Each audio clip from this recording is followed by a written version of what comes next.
Hello, hello. This is Christina Barr, and you're watching Black Tea News.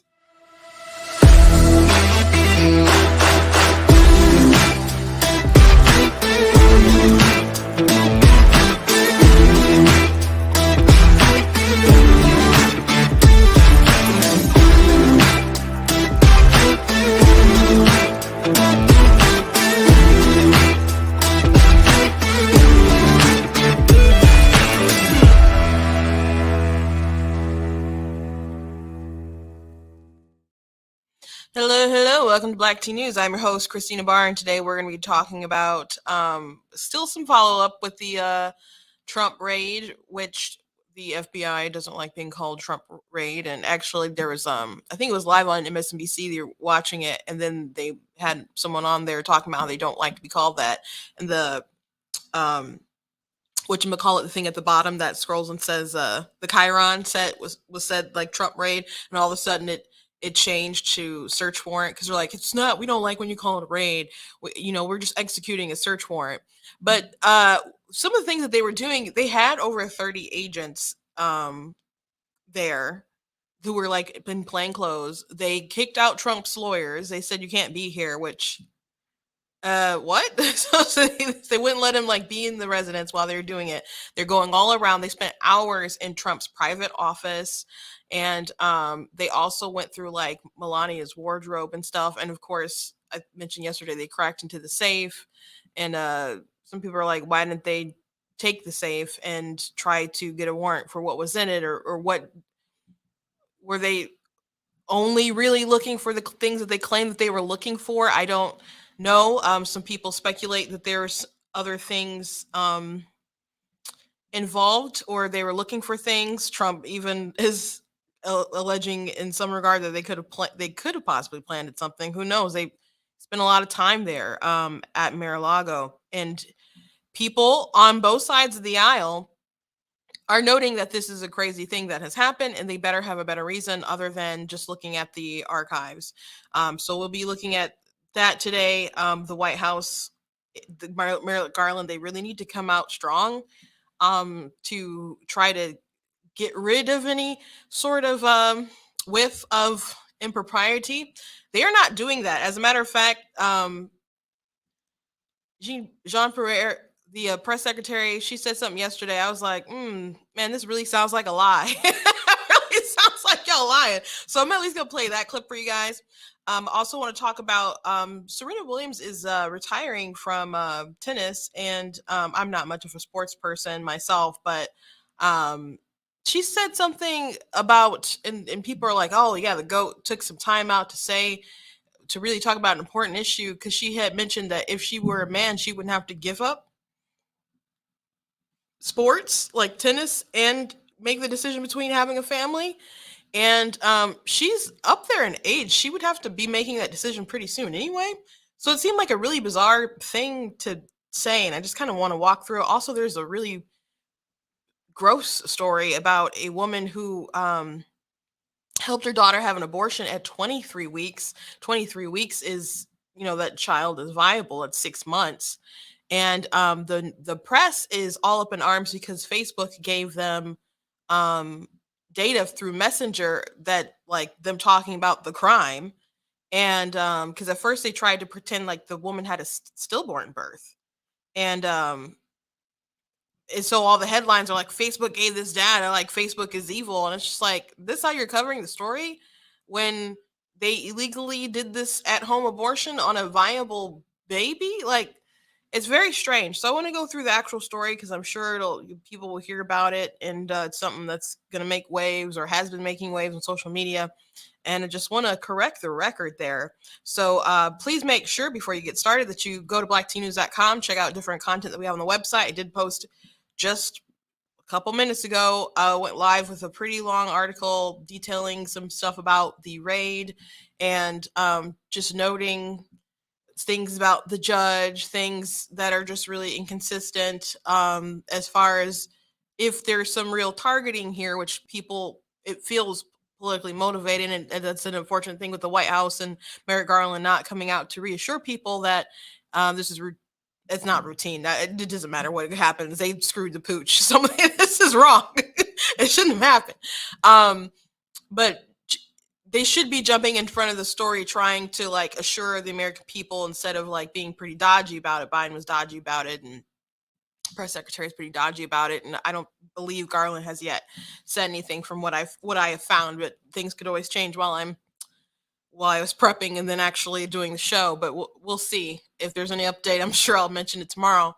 But they're not saying much, and it's giving everybody pretty bad vibes. But if this is a political targeting, I do point out, and I did point out yesterday, that Trump was impeached for an abuse of power because they said that he was using his power to go after a political rival, talking about Joe Biden, who was presumed the front runner or presumed was going to run, etc. At the time, he wasn't presumed as much as a front runner as Trump is obviously the front runner in the Republican race. So there's some huge streams of hypocrisy all around. Hillary Clinton thinks it's a joke. She's actually like fundraising off of it, but it goes through a lot of that in the piece. So if you guys want to check that out at blacktnews.com, go ahead and check out that along with other articles. Also got some cool merchandise you guys can check out, like of course the goat hoodies and the goat t-shirts. I do have them in different colors. If you're like, I would destroy that with my, I don't know, makeup or whatever, maybe you're messy and you drink your coffee in the morning, I do have them in different colors, or you just got kids. So you guys can check that on the website, get the Denounce White Supremacy Defeat Joe Biden shirt. There's, I saw some other people getting the Choose Life, the Life Wins shirt, so that's cool. Also got these Roe and Casey aborted stuff, so got some pro-life merchandise. We'll be having some more stuff there. Make sure that you're following across different social media platforms on Instagram, TikTok, Facebook, YouTube. All my handles are at Black Tea News. It's black like the color, tea like the drink. The only one that is different is Twitter. That one's at True Black Tea. That's also my backup TikTok account. If you like what I do here at blacktnews.com, please consider leaving a donation at Black Tea News. I'm sure you guys know that nothing in life is free, nor is the way I get to the studio, the cost of actually running the site, doing the streaming, all that stuff does acquire different costs. And if you would like to help expand Black Tea News, I do like everything pretty much myself. But if you want to expand it, I really would appreciate if you guys would support. You go to blacktnews.com/donate. And if you can't do that or don't want to, that's fine. But I do appreciate people watching, commenting, liking, telling other people to watch. It really does mean a lot. I also really appreciate Brighter Mission Pack. I'm in their studio, and if I say something today that triggers you, nothing, they don't care. I don't care. It doesn't work like that. They just like to uplift conservative voices. And I really do appreciate having the space to do that. That's one less thing got to worry about. So God bless them. Okay. So you guys know that I like to start with a meme. So I thought this was a great one. I saw like variations of this, and then people started to expand on it. I'm not sure where this originated from, but I wanted to share. People marking their social media pages so the FBI and IRS will pass over them. So we got peace and women. Oh gosh, there's like period blood. Oh, I didn't even really look at that. The DNC, BLM, I guess the trees for like climate change and all that stuff, and of course the rainbow flag over the door. And if you're not familiar with the reference to this, is that'd be really remarkable if you didn't. But to the biblical story when God was having the plague of the firstborn of Egypt dying, and if you put a some lamb's blood over the door, the death angel would pass over. So that's where they got that meme from, that story. So I thought it was a good meme. It is pretty remarkable how things will happen and people just feel the need to mark themselves with some kind of thing on social media. Like the Ukraine thing, people were putting up the flags everywhere. There were people, of course, doing BLM. People blacked out their profile and just had a black square. I don't even know if that's was supposed to be. I thought about doing a joke one, but I'm like, that's probably a bad idea. I'd probably get a lot of backlash. And then I kind of wanted some affirmation, like I could do it. and then also at the same time knowing it wasn't a good idea and someone to stop me. So I did mention it to some of my sisters are like, that is a bad idea. You should not do that. So I was planning on mocking people with the black squares, but it wasn't an intense time, so people were in their feelings. So it's probably best that it didn't. But people felt that pressure to just kind of comply. People had the hashtag BLM and kept continuously elevating Black Lives Matter and other stuff like that. It's just amazing how people really feel the need to conform in that sort of way. And I don't know, it's always been a little annoying to me. Virtue signaling, you are correct, and in the comments, it is virtue signaling. And it didn't, and that was another thing. Like, I would complain to people about BLM when I'd see those hashtags, and they're like, well, how am I supposed to help Black people? And I would just be like, I don't have an easy answer for you. You want me to just give you like a donate link button to somewhere so you can do your part and just feel better for the moment? I'm just like, if you want to do things about police reform, and I would tell people, I'm like, get involved, and don't get involved with like a lot of these activists because they're just marching and they don't know much, don't actually do much. I'm like, find yourself like a libertarian leaning Republican group, or you can just go straight libertarian, but you can find a group like that, because two-party system, blah blah blah, they do have more pull, and join a group like that. Say your concerns. Those people are way more versed on the laws and your rights and other things than these really leftist groups that are just using it as a cover to destroy our society with Marxism. Like, seriously, I'm like, so you can do the hard work like from the ground up, and I can mention other groups that you can work with or whatever, but I'm like, BLM is not it. Or you can just start by just being a good person. Just be a good person. If everybody would just like be a good person, we can solve a lot of problems. Just be a good person yourself. But didn't have a simple answer for them. So yeah, the memes things, really, really fascinating to me. And like, as I said, annoying. Okay, so the White House has been asked, Biden was asked, at least, I think there's been like a total, like, New York posted like 18 times that they just kind of like ignored. Like, Biden wasn't really taking questions the other day, and people were like shouting questions. At one point, he kind of smirked, but he, didn't really respond. I haven't heard anything from Garland yet, and people were demanding that Garland speak out. And not just people on the right, people on the left are like, this looks really bad. Like, they need to say something. This looks political. It's going to undermine, like Cuomo said, this is going to undermine work that people have done, like the January 6th thing. Like, this wasn't good enough if it was for records. Andrew Yang said it looked political. George Conway, who has hated Trump passionately and said things that have really caused disruption, and from the outside looking, at least on his family, I'm like, why would they, like, this is gross from my perspective. But he didn't like it. So many people spoke out against it. Yes, there are some like folks on the left who are celebrating. There's folks on the left who are naively saying, well, they got a warrant, so it must have been legit, ignoring the FISA warrants, abuses, Carter Page, and the Steele dossier, and the Russian collusion thing, starting with like a Clinton lawyer tip and whatever. Ignoring all that kind of stuff, ignoring that sometimes the FBI sets up people, traps them, or whatever.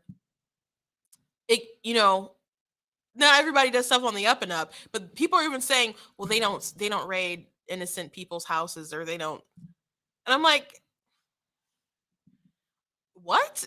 Weren't y'all like hashtag defund the police like a second ago? Yeah. Like, but all things kind of go out the window when it's about Trump, right? Like, if we want a fair legal justice system and stuff, we have to work together and try to find some kind of consistent balance, and really, really work to not make this politicized. I did a video on TikTok maybe about last week, and I mentioned that one of the worst things that like the BLM activists and all those folks did, I know what the end game of BLM, they're Marxist group. And there's a lot of like people who don't understand all the ideology who got involved. And help to uplift it, donate it to them, etc. But the worst thing really about this movement with the reforming the police and police brutality, all the other stuff, besides a lot of it not being centered around like real genuine information, just a lot of feelings, is that they made it racial. They made it racial. When the first Republican group thing that I ever like went to, like a meeting where they had like candidates speak and all the other kind of stuff, they were talking about the militarization of the police and how they were concerned with some of the equipment that our county had gotten. And my family's probably the only black folks in the room. And it just seemed bizarre to us that they were complaining about the police in that kind of way. And just like, that's strange. I had never heard people really, bash them outside of like film or something, I guess. So, or say their concerns. So, as I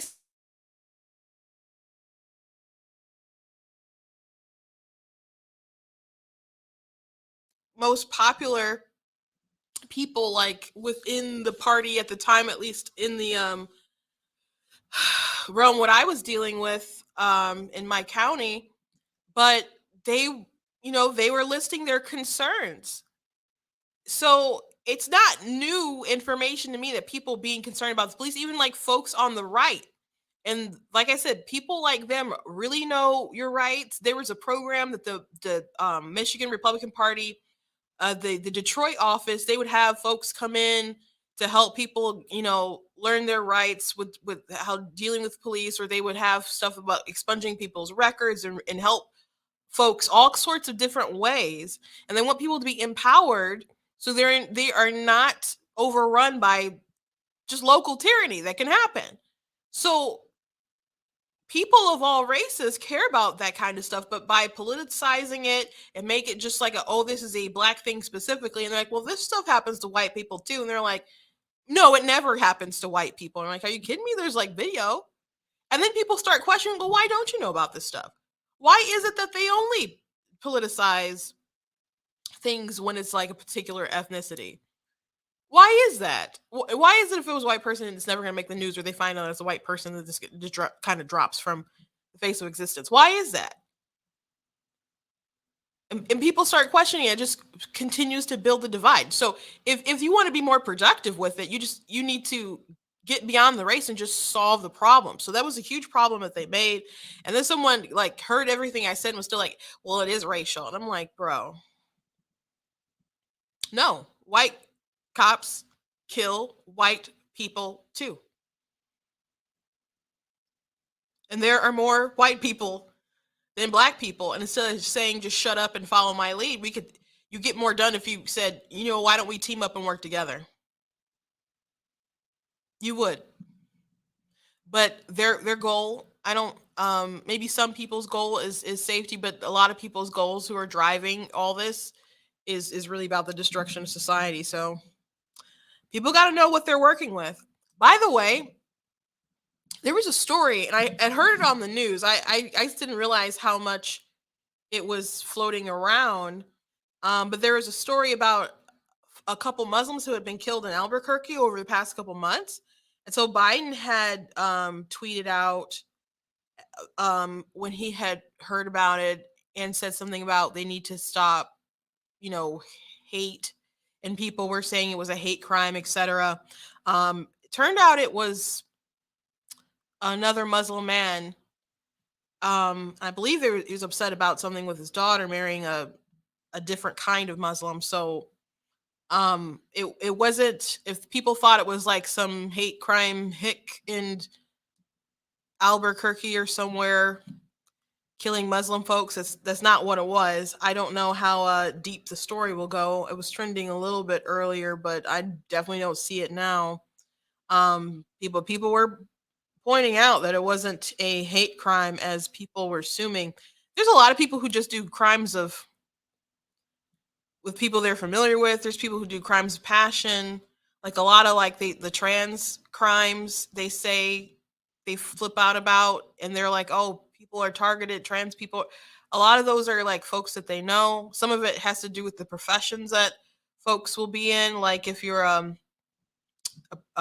prostitute or something and trans and you go into that field as some kind of side hooker, you're gonna be more likely to be killed than people who, I don't know, decide to be a barista or something. It's a higher, so it's not really people targeting people because of their gender identity or whatever, but that's not how they play about it and talk about it in in the media.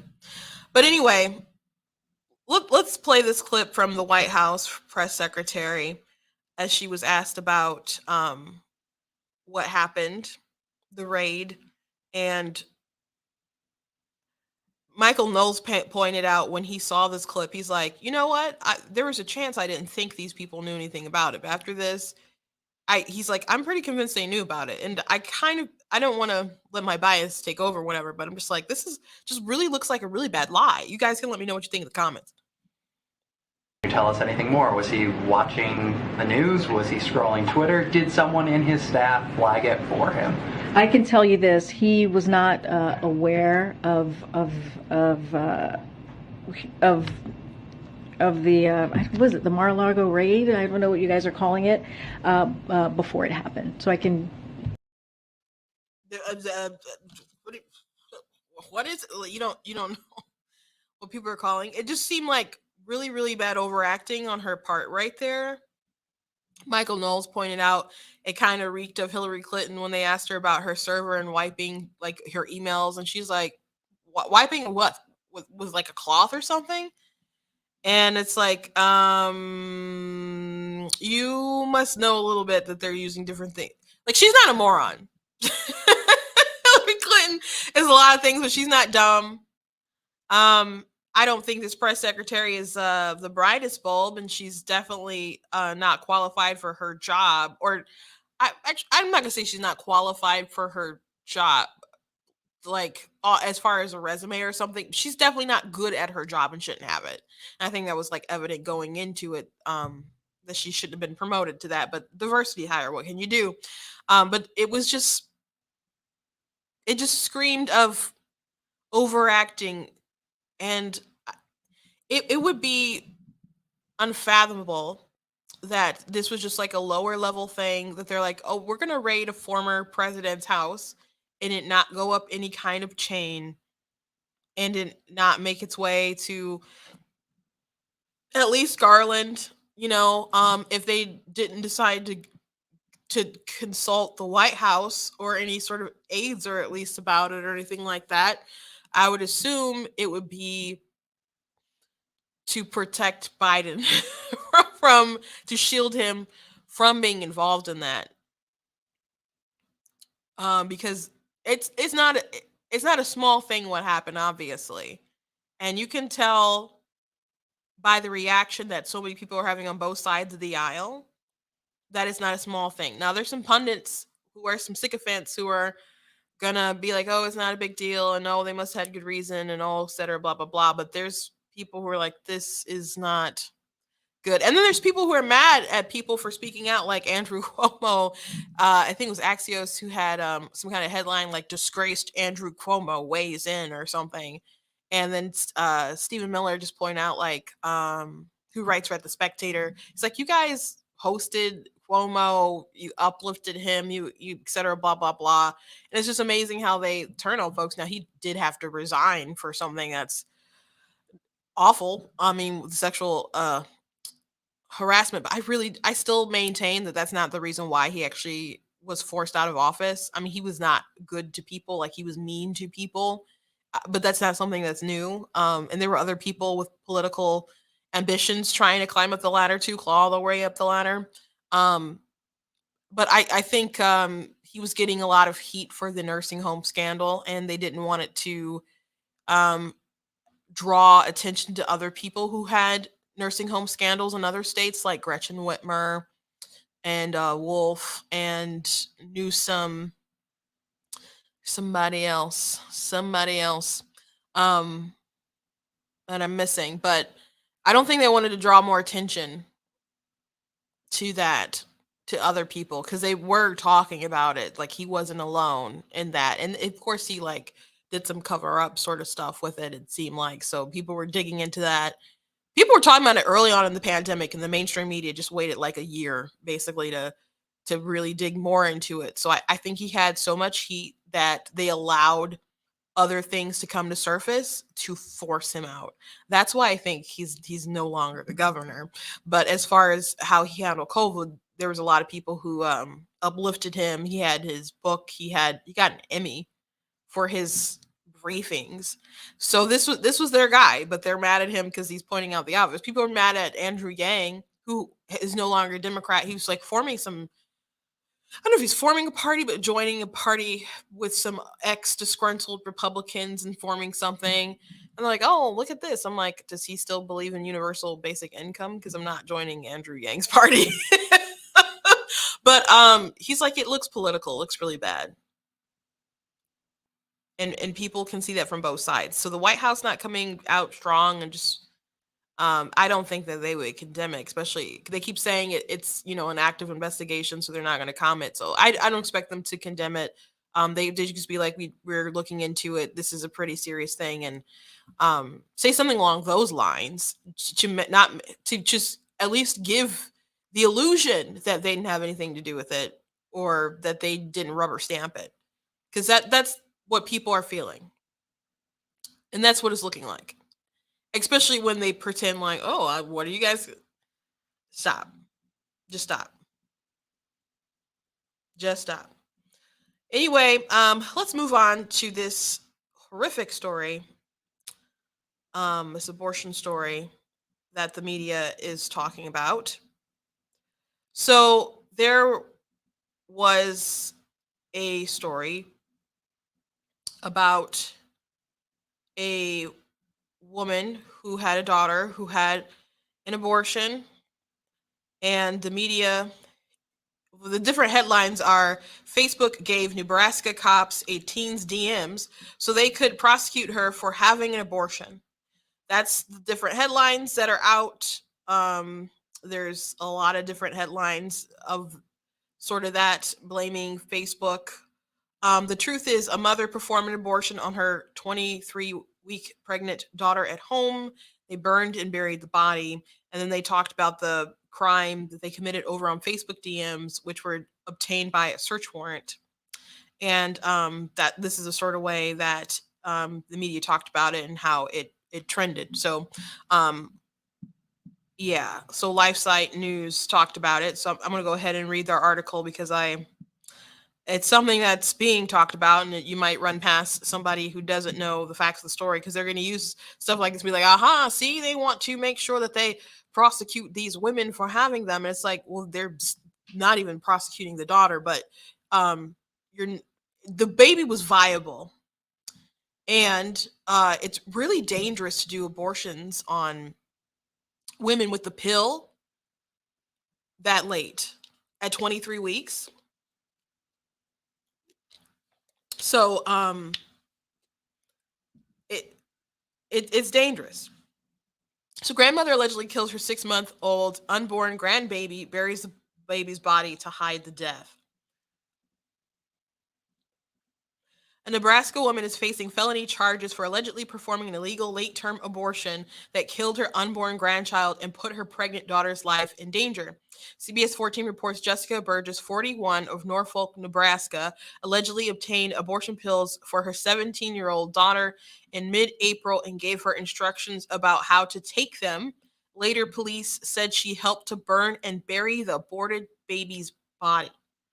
In the case of Burgess' daughter, Celeste, now 18, medical records obtained by police indicate that she was almost 6 weeks pregnant when she allegedly took the abortion pills that killed her unborn baby, the St. Louis Post-Dispatch reports.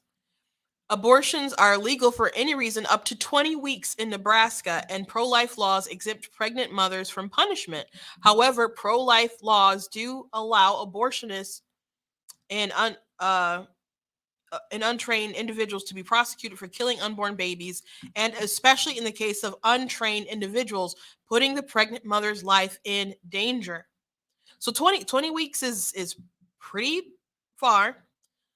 Most Americans, I think the Harvard poll gosh, off the top of my head, I think the number was like 37% of Americans didn't want abortion passed.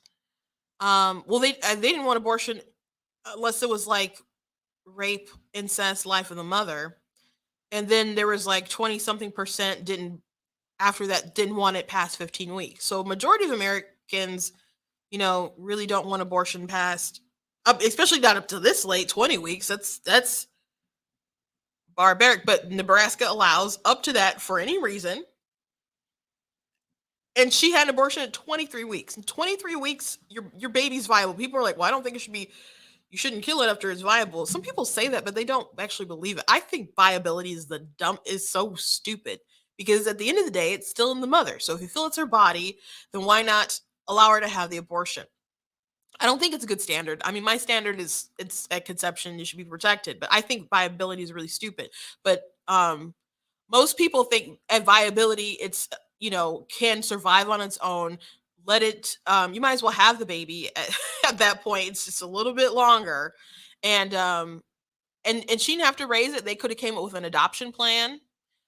You can leave your baby at a hospital. You can leave them at a fire station. There's different safe harbor laws that you have.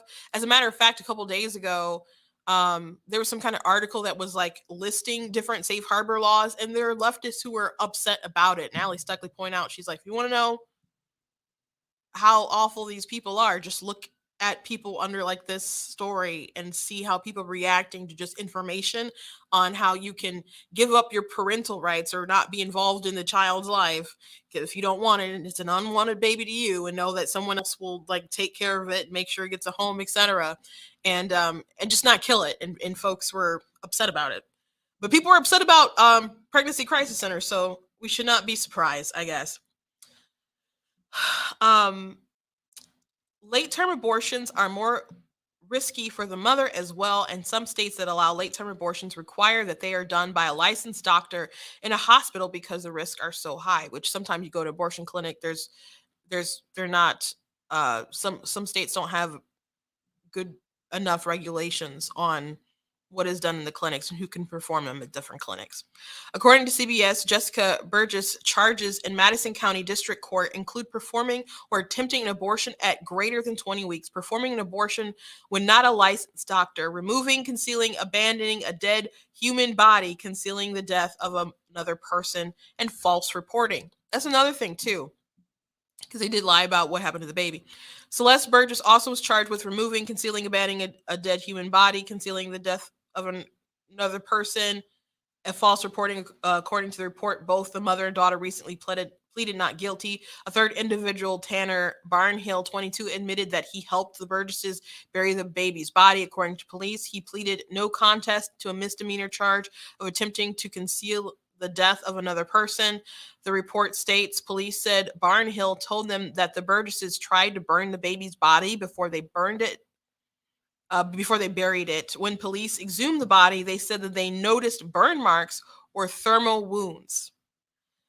Initially, police said Jessica Burgess told police that her daughter had gone into premature labor and gave birth to a stillborn baby. However, police said they later found records online of a conversation between the mother and the daughter about abortion drugs that occurred a few days before Celeste gave birth, according to the report. Celeste Burgess talks about how she can't wait to get that thing out of her body and reaffirms with Jessica Burgess that they will burn the evidence afterwards, according to the court records of the police investigation. Police said medical records indicate that Celeste Burgess was nearly 6 months pregnant at 23 weeks, and she was due July 3rd. That means her unborn baby was viable and could have survived outside of the womb. It is not clear from reports that abortion drugs Jessica Burgess allegedly obtained for her daughter, but the most common is mifepristone and misoprostol are not recommended after the first 10 weeks of the pregnancy, further suggesting the woman allegedly put her daughter's life at risk as well as her unborn grandchild's. Abortion activists claim stories like these prove that pro-life movement wants to punish mothers for aborting their unborn babies, but the truth is that pro-life laws intend to keep both the mother and the baby safe from abortion. Notably, Celeste Burgess is not facing abortion charges, only her mother. Recently, pro-life leaders representing 70 organizations published an open letter opposing laws that punish mothers for abortions. The pro-life movement supports laws that prosecute abortionists and those who help them abort unborn babies. So that's that story. If you see it going around, people are really making it about Facebook and like invasion of privacy to rat people out or something. But they did get a warrant or whatever, I guess, to look into that stuff to find out in the DMs to confirm that they lied and tried to conceal what had happened. Yeah, it's I don't understand. Like I guess they would have had to go to another state because Nebraska doesn't allow it past 20 weeks, and they could have had a late term abortion. Now, late term, I think 23 is a little further along than my friend who had a abortion. I think she maybe had it at 21, 22. It's brutal, but I can't imagine like it was probably brutal at home when they had the pill to do that too. It was really dangerous for her to do that to her daughter. Really, really dangerous. Really dangerous. That people say abortion's healthcare. That's not healthcare. I mean, it's not healthcare anyway when people say that. We're like, abortion's healthcare. I'm like, how healthy was the baby afterwards, huh? That wasn't healthcare to her daughter. I just can't imagine the mentality that just made that happen. That the mother wasn't like, you know, we can try to, wait it out. I'm here for you. We can, give it for adoption, have an adoption plan or something. That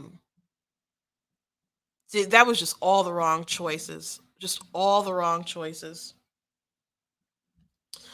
Okay, let's move on. So Serena Williams, she's retiring, and which has like skyrocketed the tickets. I was listening to the radio. They said the tickets for like the opening are usually some seats are like $35 are going like for thousands now.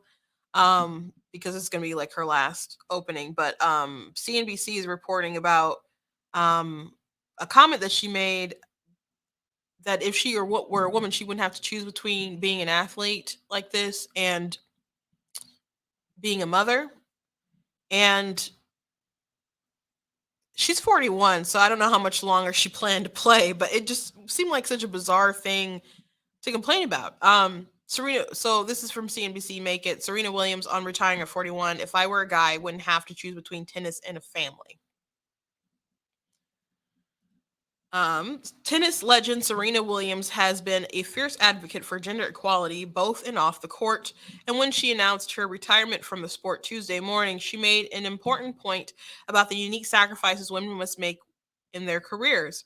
In a Vogue article, Williams, who turns 41 next month, said that she will retire after the U.S. Open, which begins in late August. A win at the tournament would tie her and Margaret Court's record of 24 Grand Slam titles.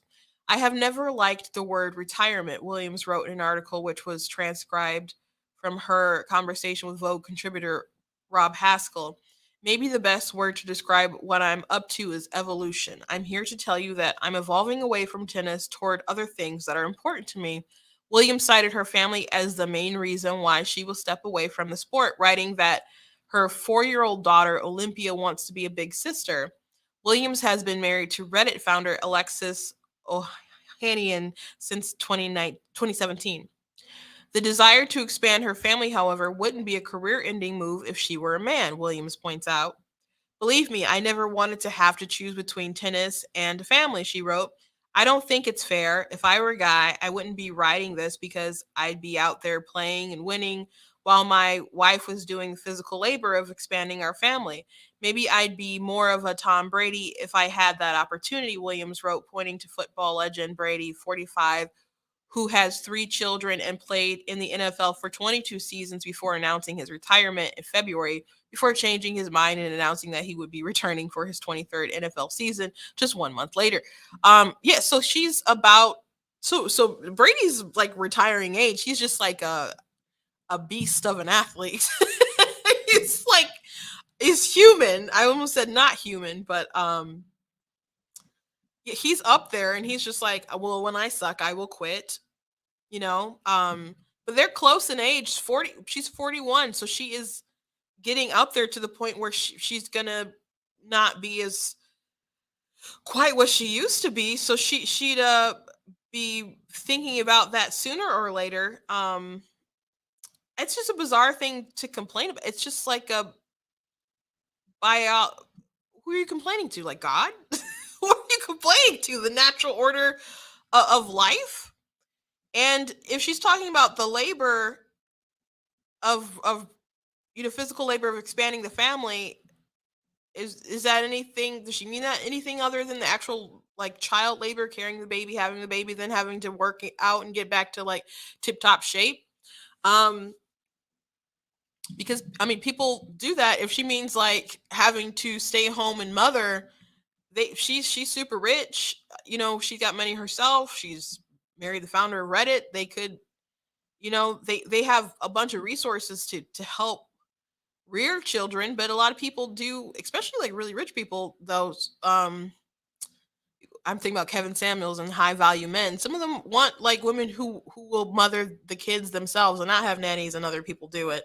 So that's something her and her husband would have to work out, and that's really between her and her husband. But um as far as having kids, it's just a bizarre thing to complain about to me.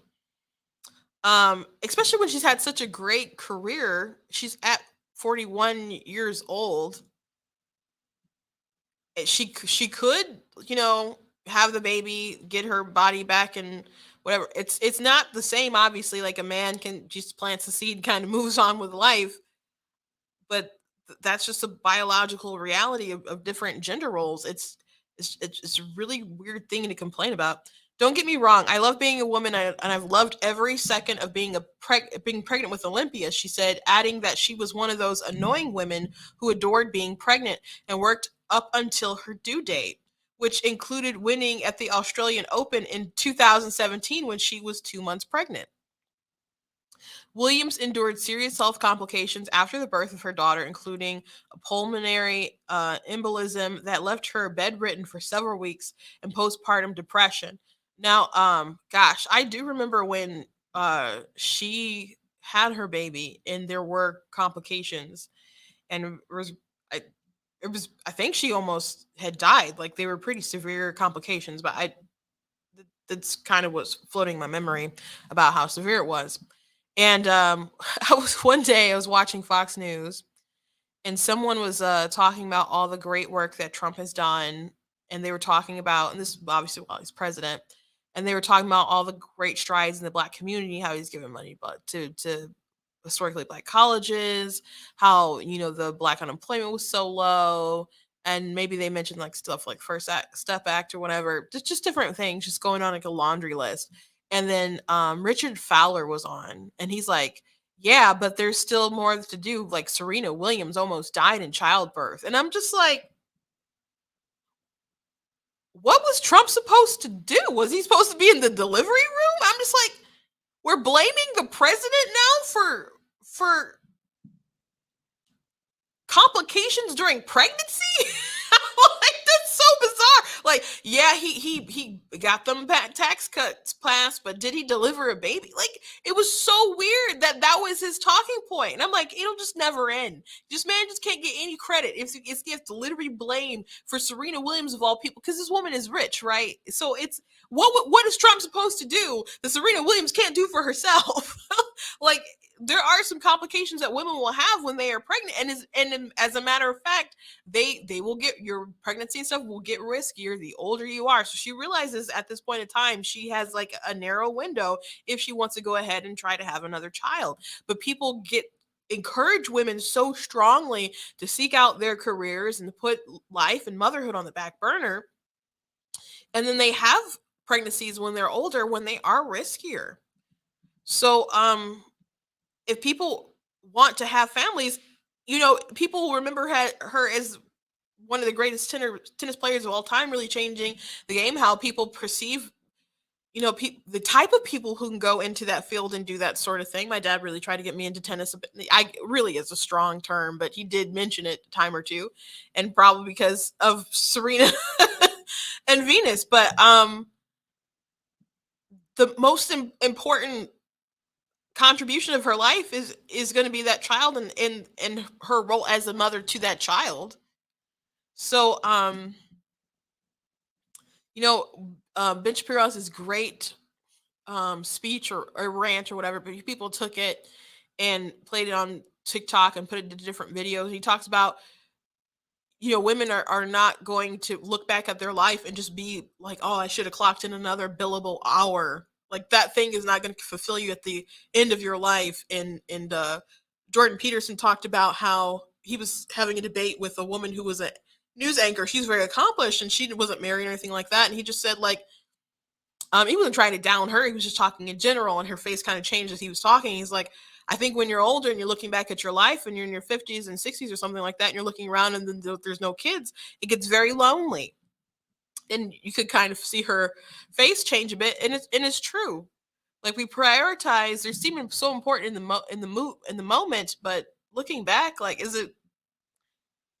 it more important than having a family? So I wish her all the best with her endeavor. But she realizes that she has a short window. She has to take it now. Especially after she had an issue before. Ahead of her 41st birthday, Williams realized she had a narrow window getting pregnant again. I definitely don't want to be pregnant again as an athlete. She said, these days, if I have to choose between building my tennis resume and building my family, I choose the latter. Her retirement speaks of a broader challenge that working mothers continue to face in the U.S. Past research has shown that women most often are the ones to adjust to their work schedules and suffer significant career interruptions and setbacks in order to attend their family's needs. The family really needs the mom. Like my sister, she has 4 kids, and just interacting with her children, she can see how much they need her. Like they need their dad, they need their aunts, they need people in general, but the way that they interact with her, it's just different. Kids need their moms. In a world of professional sports, the difference becomes even more pronounced. In an article for The Conversation, sports professors Margie Davenport and Tara Leigh McHugh write that the window of peak performance and the window of fertility for female athletes overlap in 20s and 30s, often leaving female athletes who want to have children with a difficult choice. To date, Williams has 73 career single titles, 23 career double titles, and over 94 million in career winnings, CNBC reports. In addition to focusing on her family, the tennis star said she looks forward to expanding Serena Ventures, the venture firm she launched in 2019 to support women, people of color, and young entrepreneurs. So, yeah, it's a bizarre thing for people to it's just like a biological reality. Like, who are you complaining to? Just God? And you know what? I've often hypothesized, because sometimes people talk about like, oh, if men could get pregnant, if men they'd be aborting their kids. I'm like, I don't know if men would do that. I don't know. I've debated. I don't think that men would do it in the same way that women, if they were the ones who were kind of caring. But if men could get pregnant instead of women, and men were like everything else, like physically still like the I guess stronger, faster, more dominant. It's kind of the same mentalities and hormones and aggressive, less agreeable kind of traits that women have. They would it would be so imbalanced. It would be so absolutely imbalanced between men and women. And it could be that men wouldn't even have to deal with women, or they could have multiple women, wouldn't need to have monogamous relationships because they're holding all the keys. They'd be holding all the power. They'd be super selective if they were the ones who had to get pregnant, I think. So there would be a nightmare if women weren't the ones who carried children. So the more I ponder about it, I always think it's an interesting question to think about, but I'm just like, it really does put to perspective, I think, the intelligent design of men and women and how they really complement each other. Because if women couldn't have children, that would be an awful dynamic for women. It would be. I think so. But anyway, that's all I got for the news today. If you guys enjoy my content, please consider going to blackteennews.com/donate. Streaming, running my website, doing all this stuff. There are costs associated. You guys, know that you're not liberals out there. Stuff isn't just free. But if you would like to support See Us Expand, please go to blackteennews.com/donate. Consider leaving a gift, whether it's $10, $25, $50, whatever. I really do appreciate it. Otherwise, if you can or don't want to, that's fine. I do appreciate people commenting, liking, telling other people to watch Black Tea, sharing different videos, adding friends, telling them, hey, you should like this page, follow this page. Make sure that you are also following, like on Facebook. They had the like system, but they changed it over to follows. Make sure that you're subscribing over on YouTube. I'm on Twitch. I'm on Instagram. I'm on TikTok. And all my handles are at Black Tea News, black like the color, tea like the drink. If you guys would also like to check out the different merchandise that we have, that also does really help out.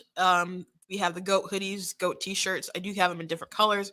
We have the My Body My Business shirt that I really, really like, because people are like, oh, it's not your business if you do X, Y, and Z. I'm like, does it involve my tax dollars? Because when you want my tax dollars, it kind of like the implication is that you kind of want my opinion. Then I get to weigh in. Like, it's not a private matter when you want my dollars involved. So there's that.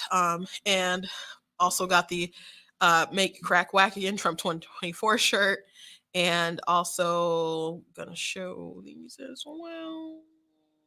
One more. Yeah, the Life Wins and the Roe and Casey aborted stuff. You guys can check all that stuff out. Also, I do have different books that I have available. I do write fiction books and nonfiction books. One of my nonfiction books is Slay Your Fear, How to Overcome a Spirit of Fear. If you guys just look up my name, Christina Albar, on Amazon, you'll find my stuff.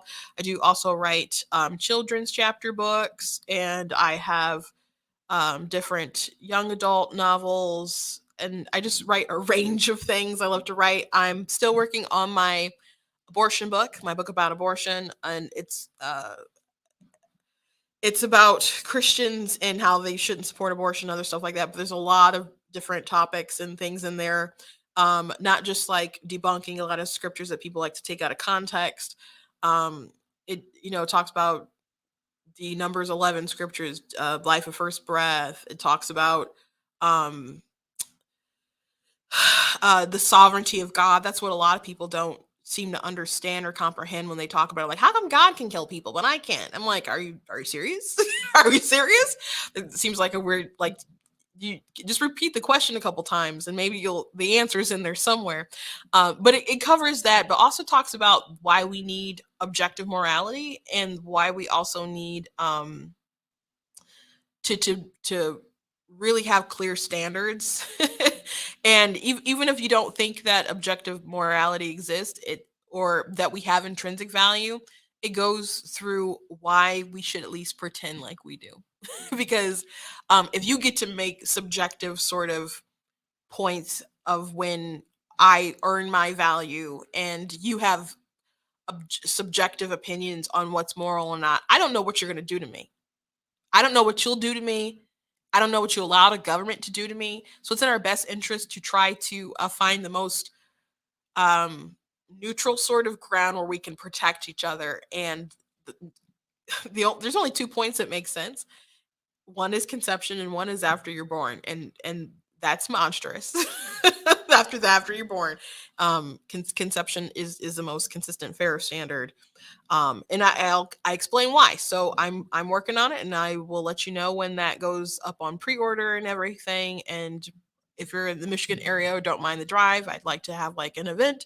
And so it'll just really be a time, and I'll try to have some special guests and all that stuff.